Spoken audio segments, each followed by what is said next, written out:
Let's start with the prayer, please.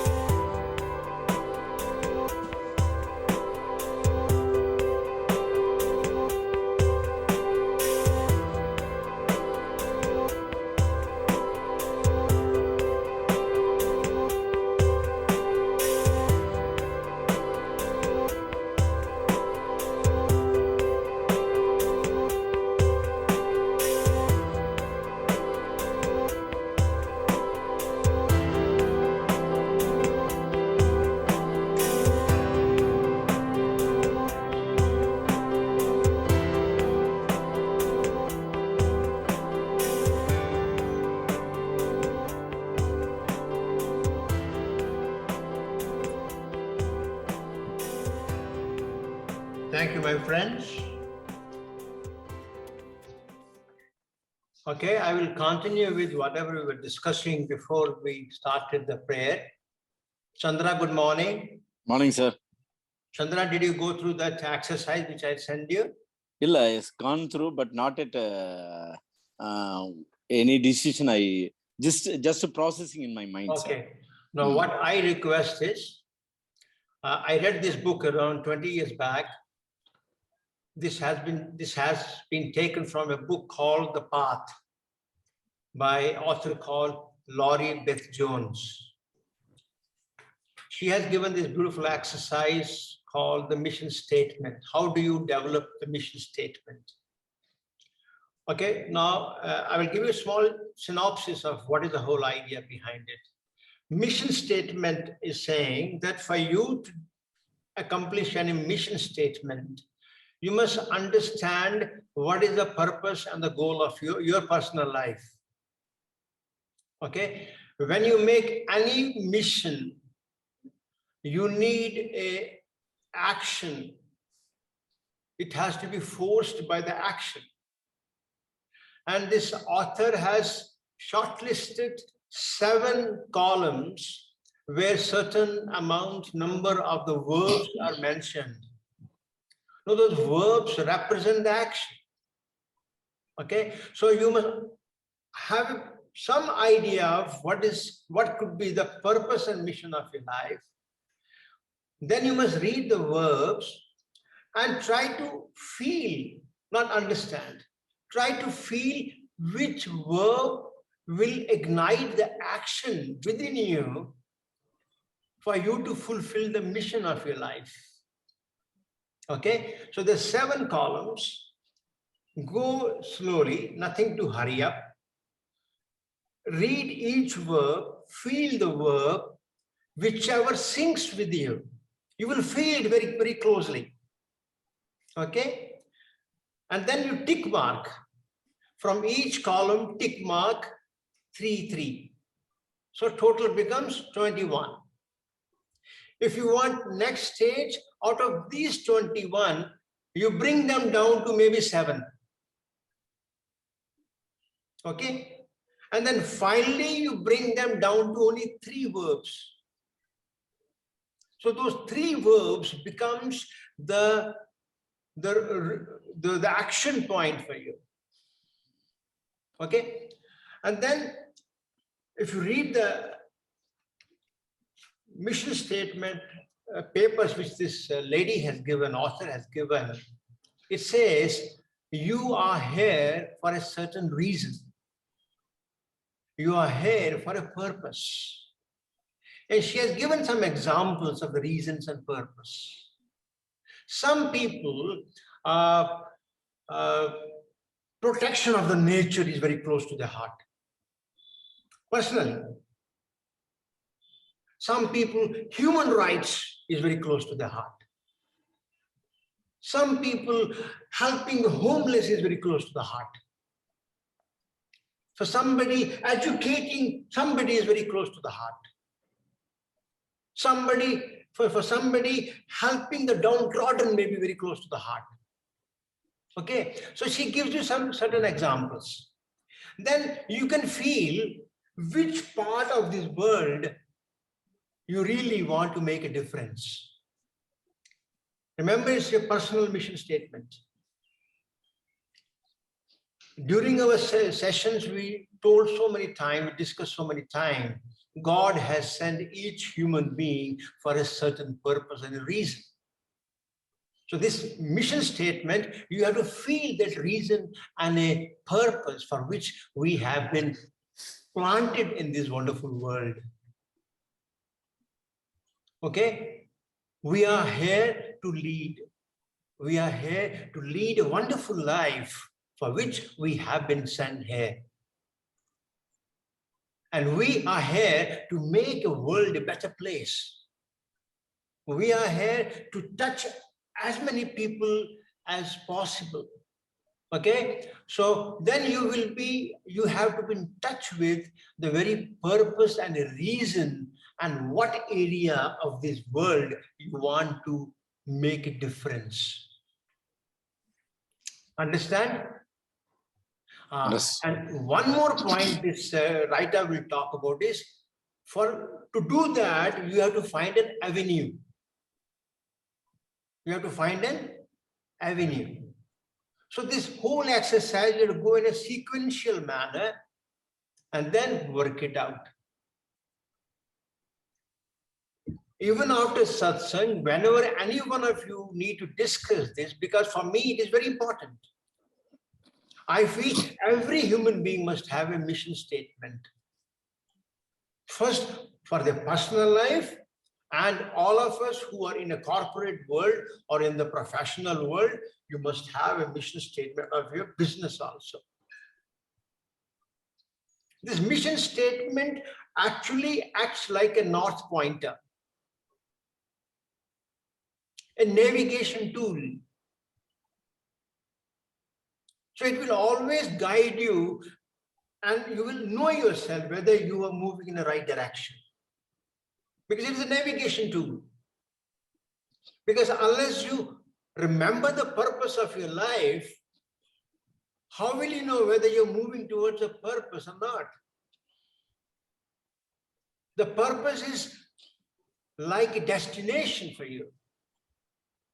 The very destination. Unless there is any destination, does a journey make any sense? No. Can there be any reasonable journey if there is no destination? Yeah, the mission statement basically directs you towards the reason, purpose, and the destination of your living. So this mission statement is very important, and I want all of you to take in a very, very honest, earnest manner. So no, I made this mission statement on 15 years back, and now whatever I do in my life is guided by this mission statement. Mission statement of Vijay Bragotra is to lead a life. See, the first verb is lead. The mission statement of Vijay Bragotra is to lead a life of integrity. To give, second verb, give. To give his best to whatever he does. To create, create is third verb. To create abundance. Okay, so these are the three verbs. The mission statement of Vijay Bragotra is to lead a life of integrity, giving his best to whatever he does in order to create abundance. Fine. For whom? For whom I'm going to do all this? Then I find a reason. Okay, mission statement of Vijay Bragotra is to lead a life of integrity, giving his very best to whatever he does in order to create abundance, to provide education to financially challenged children in spite of caste, color, creed, and religion. This is the mission statement of mine. The space I have chosen for my personal life is to provide a professional education to talented and poor, financially challenged children so that they can lead a wonderful life. For that, I have found the 3 verbs. Is it clear? Yes. So you have to go in the same manner. I'm not saying everybody must work for the education. For me, it comes very natural. I found a wonderful reason. Yes, I must, if I could educate thousands of children, I will feel my purpose of life is fulfilled. So my personal life, I only do that. So that's my personal mission statement. So each one of you have to found a space for which you have to ask yourself, it is already in your heart. When you were born, the seed was put in your heart. Yes, my child, you have been sent in this world to do this certain work. So mission statement is to find that work. Yes, I do architecture, I do animation. That is there is a professional part of it. That supports. Where do I give my best? To give my best to whatever I do.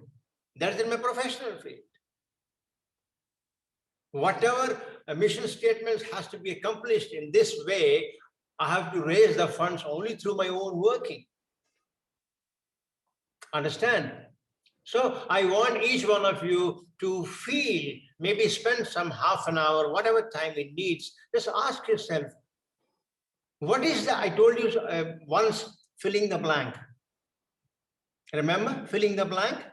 Yes, yes. Yes, when there is a sentence, there is a blank. If the blank is not fulfilled, the sentence doesn't make any sense. Now, let me tell you today again that you not able to find the reason for which you have been sent in this world will make the life of not much reason. The life will become incomplete. You will continue to enjoy life. You will continue to do so many things, but then the very purpose for which me and you have been made a human being should not be lost. So we have been given a wonderful life of human being. We are all healthy. Our senses are working so beautifully. We have a wonderful family. God has given us everything to us. Why? Why God has been so kind? Okay? This world is waiting for your work, and we must find our work. And that is the mission statement. Is it clear, my friends? Yes. Okay, sir. So we are going to work like that now. So if there is any doubt you have, you can give me a call. I'm available. Okay? So last satsang, we spoke about revolution. Huh? Yes. Revolution? Revolution of the self. Self We spoke about Yes. the revolution, no? and principles. Yeah, we spoke about the revolution. Yes. Even though the book which I have, it says New Revolution of India. These principles were given to us by my guru to help the nation grow. But let me tell you, if you don't grow, how can the nation grow? So then we found for the nation has to grow, individuals have to grow. See, one Ratan Tata makes a big difference. One Asimji Premji makes a big difference. One Narayana Murthy makes a big difference, right? Yes. Okay. So in front of me, I believe each one of us are made to touch that excellence, to touch the greatness where nation can say, yes, somebody was there and you helped the nation grow. The whole idea is how do we start the new revolution of this country, and new revolution of country is going to happen by revolutionizing the individuals. And right now I have the powerful people sitting in front of me. The change will start from you. Once you understand, yes, this makes a sense, this has some sense, you will start talking about this in your profession. First, you will start living by these principles. You will become a role model. Then people will watch you and say, oh my God, what has happened to Chandra? What has happened to Ajit? What has happened to them? They look totally transformed. They're not the same. Anything which these people touch, they touch always excellence. They're always hungry for the knowledge. They are changing all the time. They are working on their own self-improvement. Okay? So once these 6 principles are given to you, you must follow these principles in your life totally. And then it will start overflowing to your family, to your profession, to your friends, and the society. And new leader in you will be born. The whole idea of giving this revolution is to start a change, a great change through you. Understand?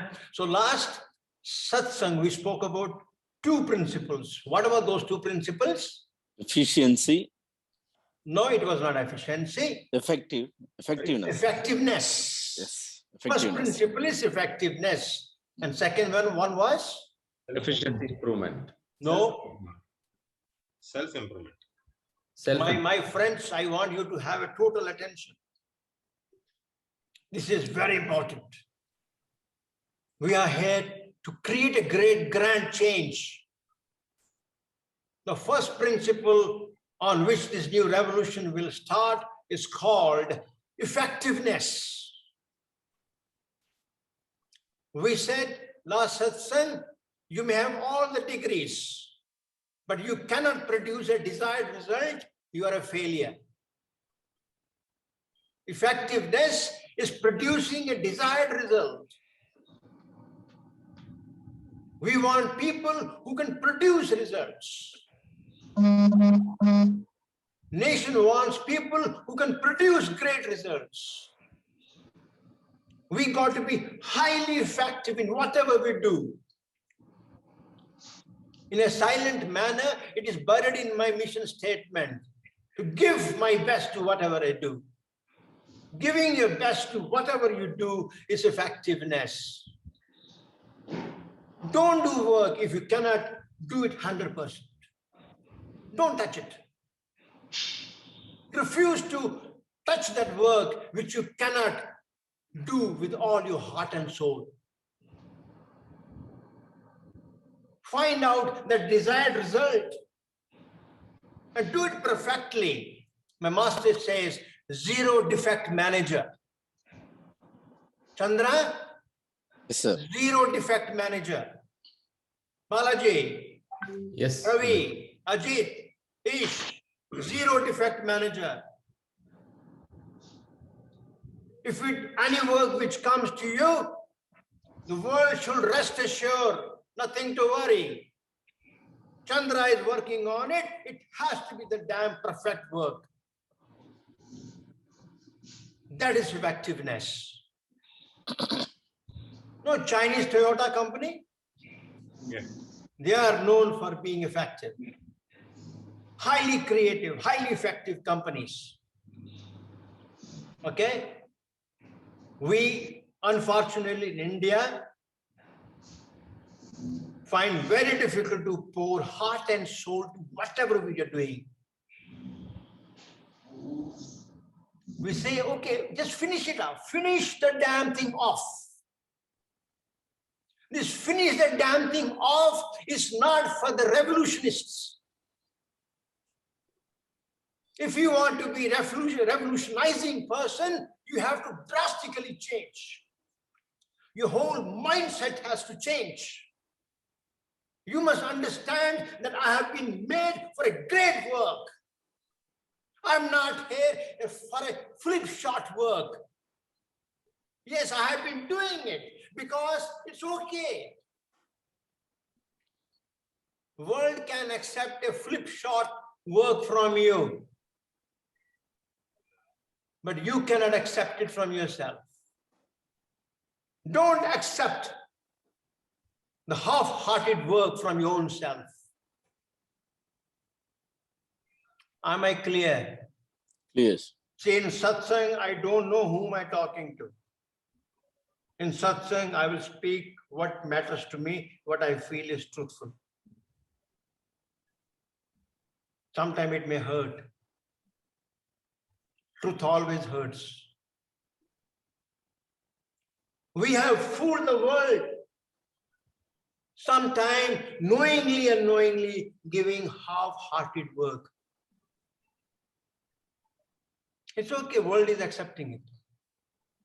Just because world accepts it, should I give it? No. No. Yes. No, you got to be very, very tough on you.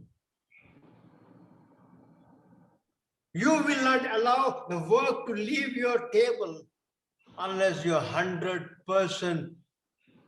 I did it. Oh my God. You must have this sense of accomplishment. Now, can your every work be like a masterpiece? Yes. It can. Yes. If your work is not a masterpiece, don't bloody send it. Tell your client, sir, give me another 1 week. I can't give you half cooked, half done work. This is being effectiveness. Effectiveness is giving the very best, producing the desired result. It means you must know your subject very well. It should not be just any work. It should be the result which was desired, which was preconceived. This world will demand only these people in the future. If world is accepting the half-baked work from me, I'm in a very dangerous state. I'm digging my own grave because future is not going to be like this. With the technology coming into the picture, the world is going to be tough. Yeah, the old saying, survival of the fittest, still remains. Okay, so you have to be the very best in whatever you do that is being effective. Otherwise, don't touch that work. This is where I remind you to go back and read the book of Khalil Gibran, the prophet. I gave you the title of the book, Khalil Gibran, the prophet. Yes. Yes. Have you guys bought it? No. No, sir. Chandra, I'm a very good friend of yours. I love you a lot. I want you to read that book. You may find Okay. very difficult to understand that book, but you please call me anytime. I'm at your door Okay, sir. because I love you. Thank you. You are a very special, one of very special friends of mine. The Please. master of, I'm trying the master of self also, but I yes, think yes. Try the that- master of self. It could be available on Amazon. but it's not in Tamil. That is the main thing. It is Doesn't available matter. only. Doesn't matter. You read is a very simple English. Okay. You read in a simple English. Yeah, see, Balaji got it. Yes, he bought 2 books for me also. Oh, very good. He's your loving friend. Yes, sir. Okay, please read this book.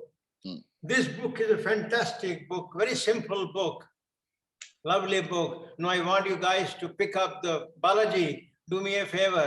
You buy the book, The Prophet, 2 copies. Give one you keep it for yourself, one you give to Chandra. Done, sir. Okay. Today after satsang, go to the store and pick up this book.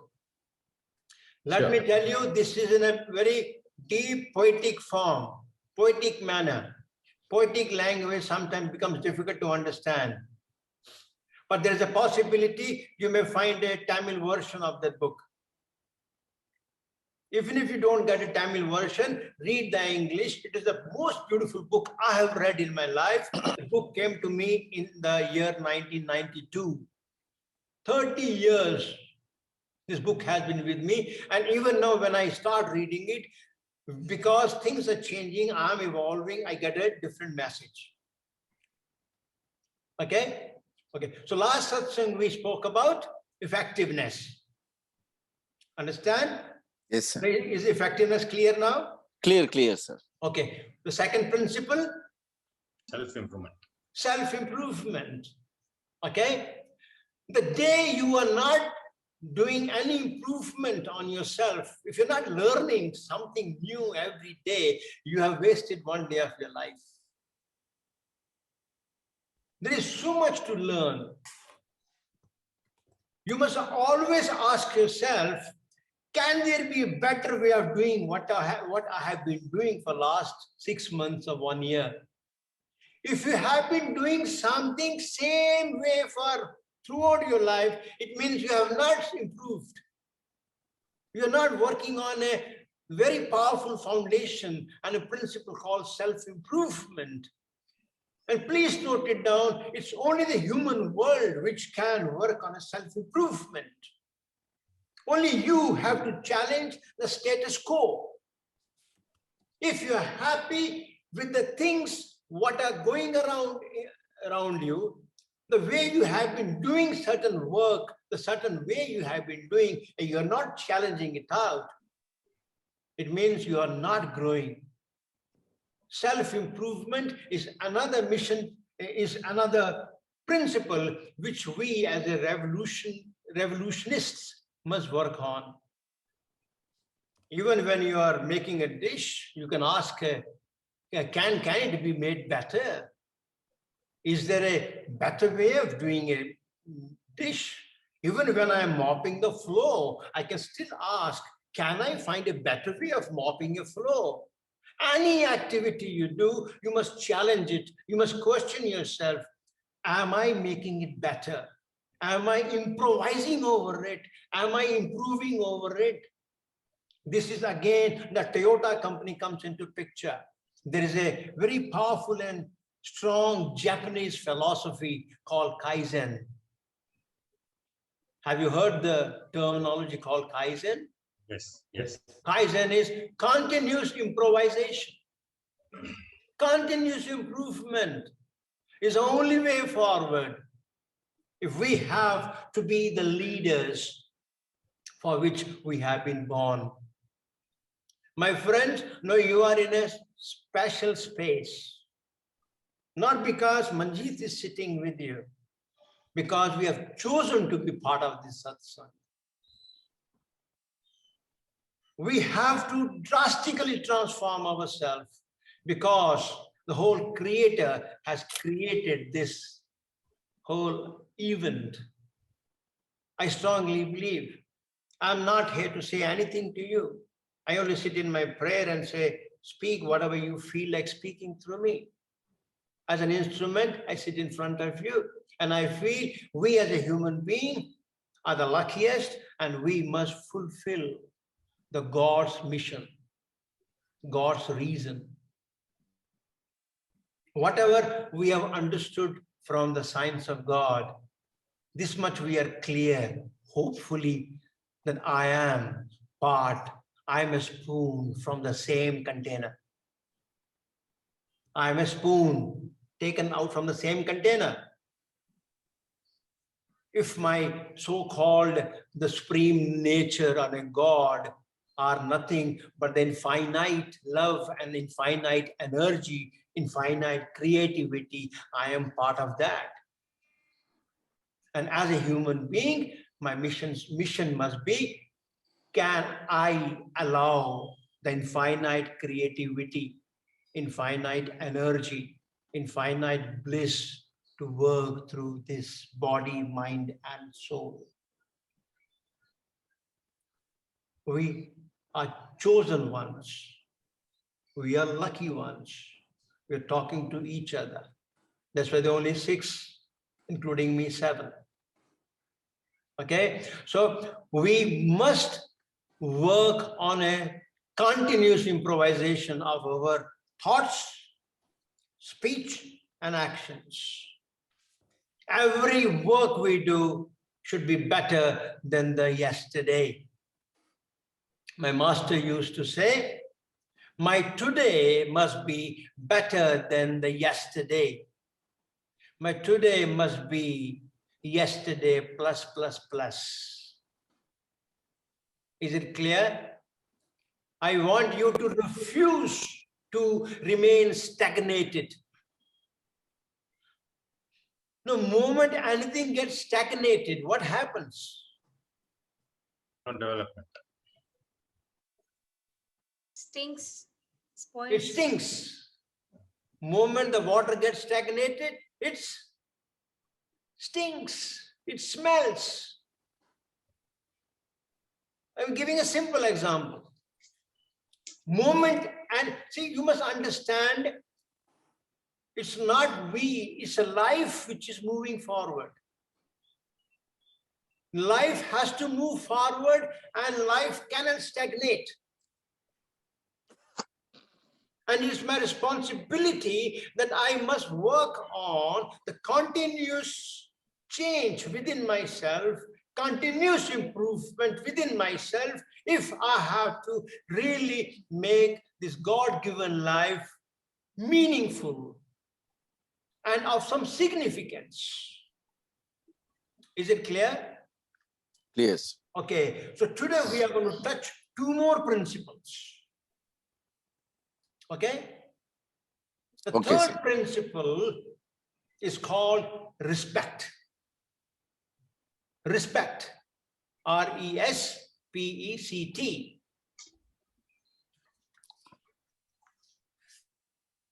I'm sure each one of you want to be respected.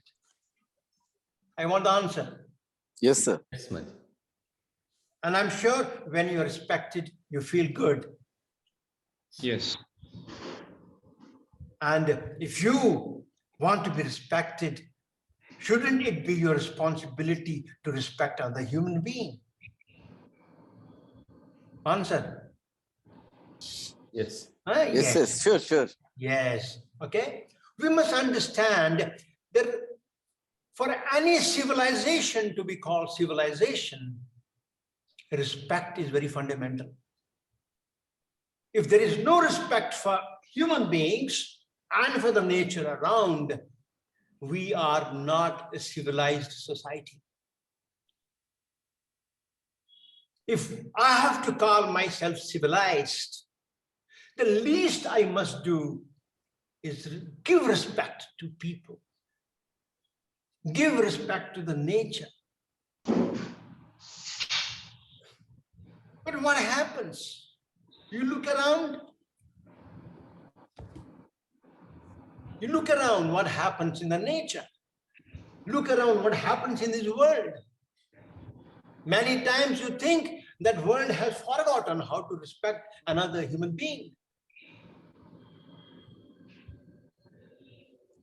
When you go to the restaurant, how do you behave with the waiter? Reflects whether you understand the meaning of respect or not. Hey, waiter! Waiter, come. I don't think that's a very respectful way of calling someone.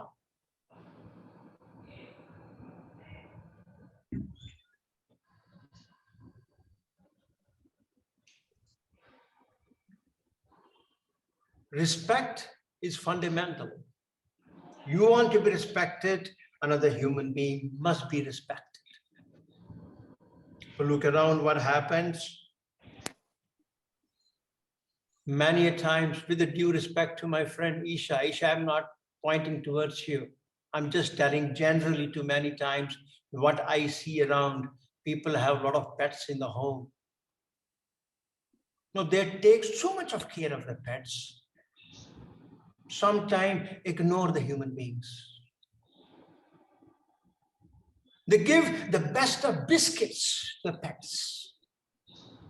To take the pets to the best of the dogs, the veterinary dogs.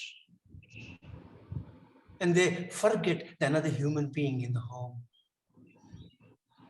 They give the best of attention to the pets and could give a stale food to the servant. Yeah, that's the respect we believe in. I'm not saying pets are not important. Yeah, pets are important, it's fine. I don't want to go into the deep subject, into the very controversial subject. It's somebody's personal feelings. Fine, you respect the nature, you respect the pets, no problem. But don't ignore the servant. Don't ignore the another grandfather, grandmother, father, or spouse, or anybody in the home.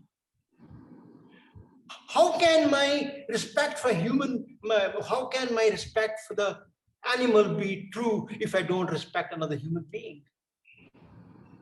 I strongly believe this animal world can take care of on its own. Fine, we can believe the dogs can't take care of on their own. The cats can't take care of on their own. They came to this world before the human beings came. They know how to manage themselves. They know how to take care of themselves. I'm not advising no pets. Yes, pets can have a great role because they have certain senses which we don't have. And I have read beautiful stories where a pet dog saved the boss because dog could sense. I was reading a book by a doctor. The pet could sense there was something wrong in the child. Dog could sense the wrong vibrations inside the child. And dog indicated there is something wrong with the child because the child grew up with this pet and pet grew up with the child. They could relate with each other. The hearing sense of a pet is very strong. Our hearing sense is very poor. The many perceptions which animals have, we don't have. From that angle is wonderful, but I'm talking about the respect. Then there won't be any servant, child servant working in the home, right? Yes. When we talk about the respect, there will not be a child servant working in the home because every child has a child right. If my child cannot work in somebody's home as a small child, how can somebody else's child work in my own home? By law itself, it's not approved. What law? Ask your heart. Your heart itself will not allow a children working in your home. It's okay, but children come cheap. I need a home help, house help. Who cares? And then you say you are a civilized man. Sorry, you are not. I'm not saying you are doing it. I'm just saying that what respect means. For you to be a leader, for you to really make a difference to this world, the third principle is respect, which is very fundamental. When you have a respect, you will allow your children the complete freedom to pursue what they want to do in their life. Otherwise, you will be only hindrance. How many parents don't allow their children the freedom so that they can pursue what they want in life?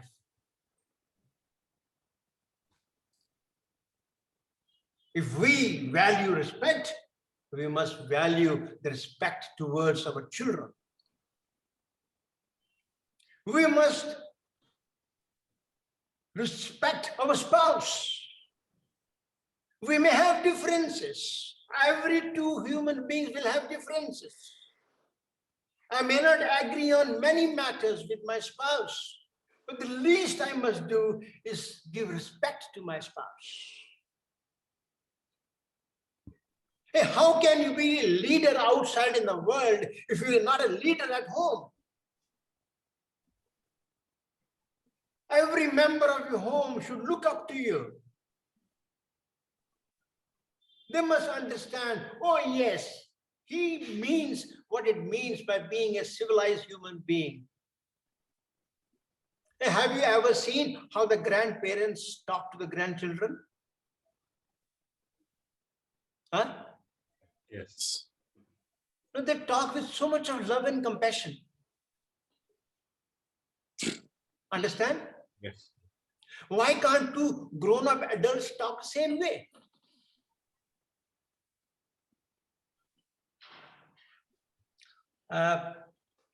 Somebody, I read somewhere, it's very relevant to what I'm saying.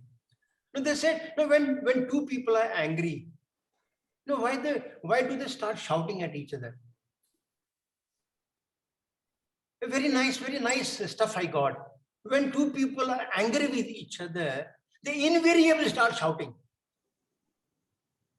Why do they start shouting? To disrespect. Huh? To disrespect each other. You shout when you feel you are not heard correctly, or somebody is not listening. Okay, listen. I read it and I felt it was very nice interpretation. When two people are angry, they are angry with the lack of respect and lack of love at that moment. At that moment.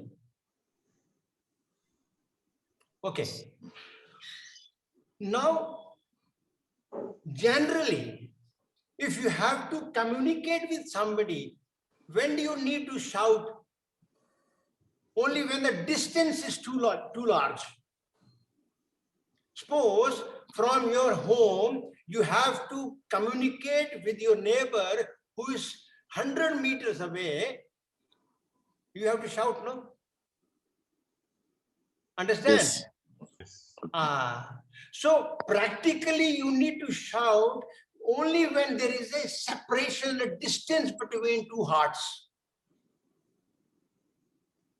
So when people get angry, psychologically, they are miles apart. In the way you have to go on the terrace and shout your neighbor who's 200 meters away, even to say, I love you, you have to shout. Otherwise, the person cannot hear you. Similarly, when two people are angry, they tend to shout because their hearts are miles apart. And you go to the beach and find two cuckoos sitting on the beach, one boyfriend and girlfriend. How are they talking? They're only whispering. They're only whispering. Why they're whispering? Because their hearts are almost one. Sometimes they don't even say anything. Understand? Satsang become Yes. See, when you are in love, you don't need to say anything because your heart is one. And when you are angry, your hearts are miles apart. fantastic. Even when explanation. your spouse and somebody is standing 1 feet away, you start shouting.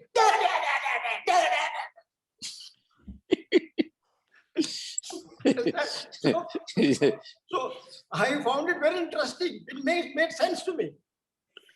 Very true. You're actually super, sir. Perfect, sir. Really perfect. It's this interpretation is really fantastic. See, next time what you must do, you must go to the beach in the afternoon, but the sun is so strong. Boy and girls are sitting with the chunni on top of their head and going on whispering. In the very strong sun, they're sitting quietly, peacefully, maybe whispering few things, holding each other's hand. That's all. They need to utter nothing. The sheer presence itself speaks. And when you are angry, this is what happens. Is it clear? Fantastic. Clear. Very When clear. you're married, this is what happens actually. What happened? When you're married, this is what happens. I know that's the problem we are in. We haven't understood the meaning of marriage. Yes. For us, marriage is just a contract. You scratch my back, I scratch your back. Yeah, if that is a marriage, we haven't understood the beauty of the marriage. Beauty of the marriage is love is one way. The marriage is where love is one way. It's one-way traffic. I don't believe in love being two-way traffic. If it's a two-way traffic, it's a trading. It's not love at all. Rest assured, because I'm saying from my own experience.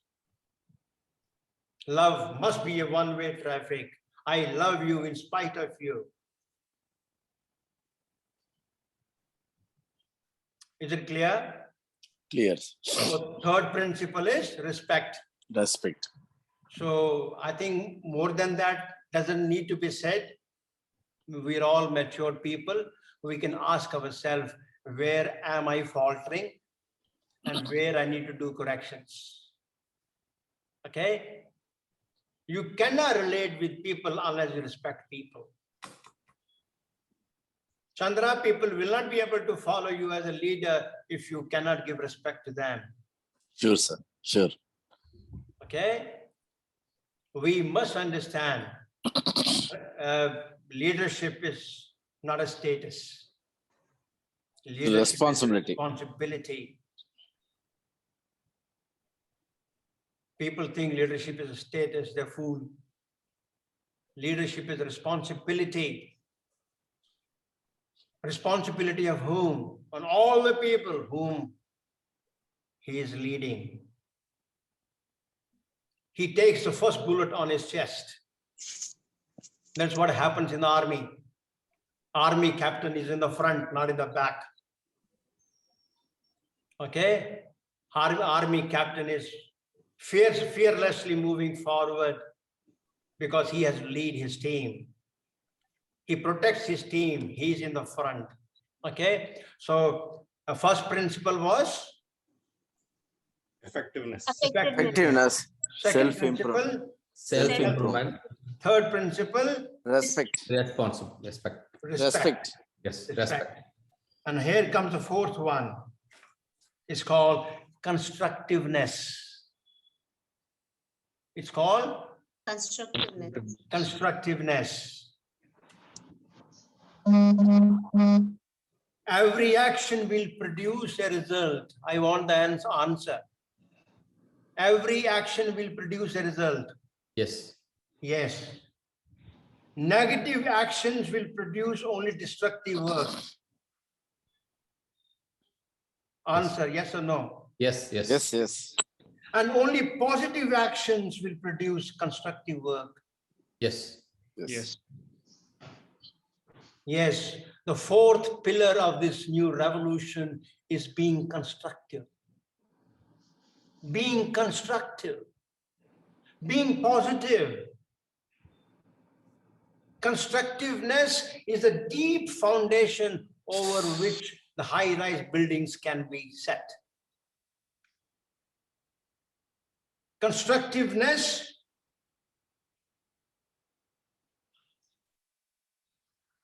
is the only way forward where you can build. For anything to be built, you need to be constructive. Without being constructive, nothing grand, nothing wonderful can be ever built. And we must ask ourselves,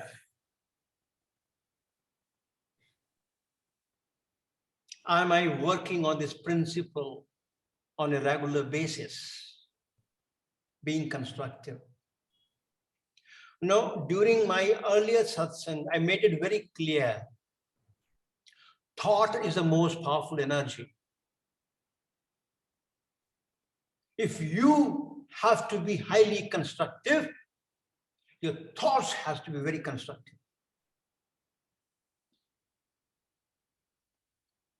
Your every thought must be scrutinized by your intelligence, which we have discussed earlier. Yes. Why I brought this new revolution at a later stage, I spoke on the main things first, so that when we discuss, you will understand. No, in our office, every now and then we get a call from the staff on the phone. Sir, I got a food poisoning. I'm not able to come to office today. What is that? I got a Food poison. food poisoning. You know, there is something called a mental poisoning. Is there?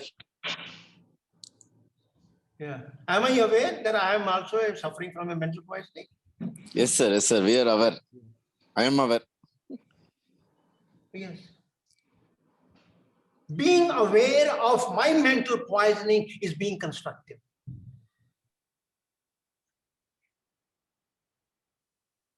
Balaji, very serious? Yes, thinking, Manjit. Yeah. Okay. I agree. Not spitting on the road is constructive. Not throwing the dirt in the street is being constructive. Not polluting the nature is being constructive. But then are we into the trap that we are doing it? Oh, no. If no, we are good. The world is blaming the nature for all the floods and all the ozone layer cracking. Nature has nothing to do with all that. It is the destructive actions of the human being. So much of destruction has happened in this world that can be changed only through a constructive work. And we as a responsible leaders, we must do it. Are we ready? Ready, sir. Are we ready, Chandra? Ready, sir. Yes, Manjit. Yes. I'm giving a small example of my two friends, Chandra and Balaji, who are into the building construction. What happens to my debris on the site? Are they dumped on the road outside? Or being a responsible person, I carry them and dump it in the proper dumping station? It's being constructive. Vendada, hey, velila podra, corporation all vandana, 500 rupees kudu, well finished. That is being destructive. Being constructive means taking complete responsibility of nature and of people for whom my life is also a responsibility. That their lives are my responsibility.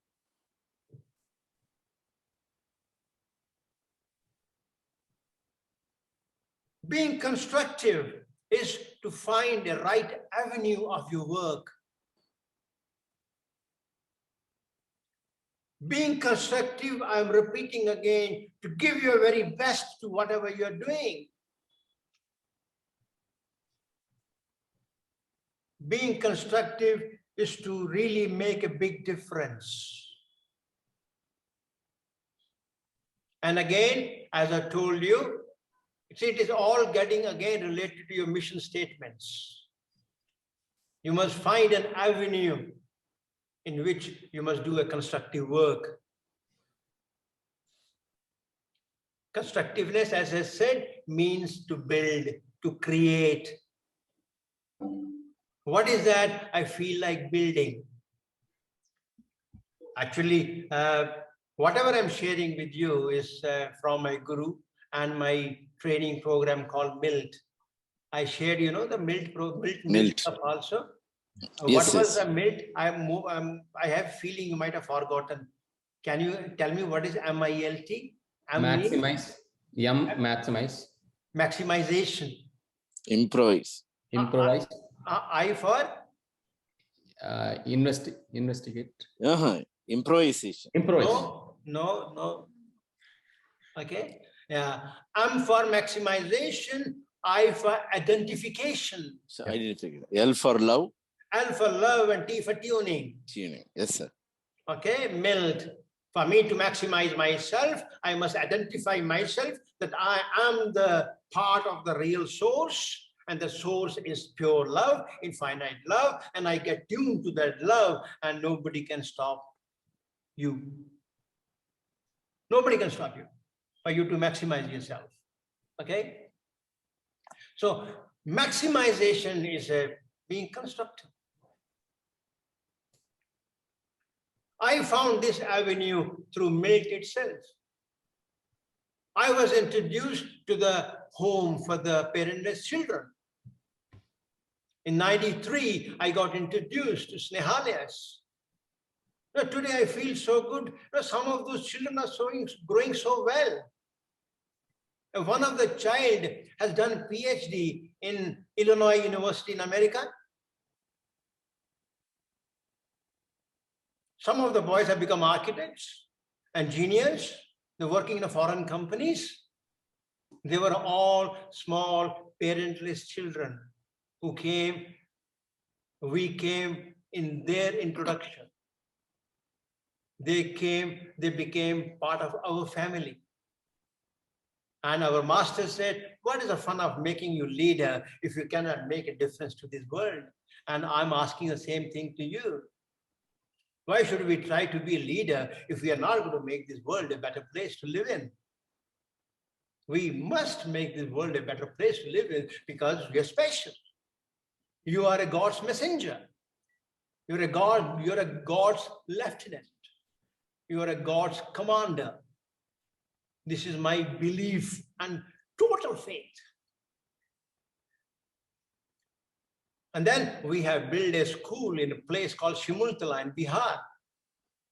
Free education for all the children, whoever we have, up to +2. And I wanted to add on something more because the school is taking care only up to +2. I said, what happens to some of the children who are very intelligent, who want to pursue further education? So that's why I developed another personal trust of mine, which passes on the professional education to the financially challenged children for the professional programs. So through the professional programs, we got some architects, we got some nurses, we got some computer scientists, we got some computer engineers, we got some accountants, different areas. So what I mean to it, being constructive is man's nature. Man actually doesn't want to be destructive. Man wants to be constructive. It is man's nature. Now we must find an avenue through which we can express ourselves for this action. Is it clear? Yes. Yes. Okay, so this week we completed 2 more value principles. So that we don't forget, we will repeat all the 4. All together. Number 1, Effectiveness. effectiveness. Number 2, Self-improvement. self-improvement. Number 3, Respect. Number 4, Constructiveness. constructiveness. These principles should be etched deep into our mind, and every day we must be working on these 4. Next week, we shall talk about the final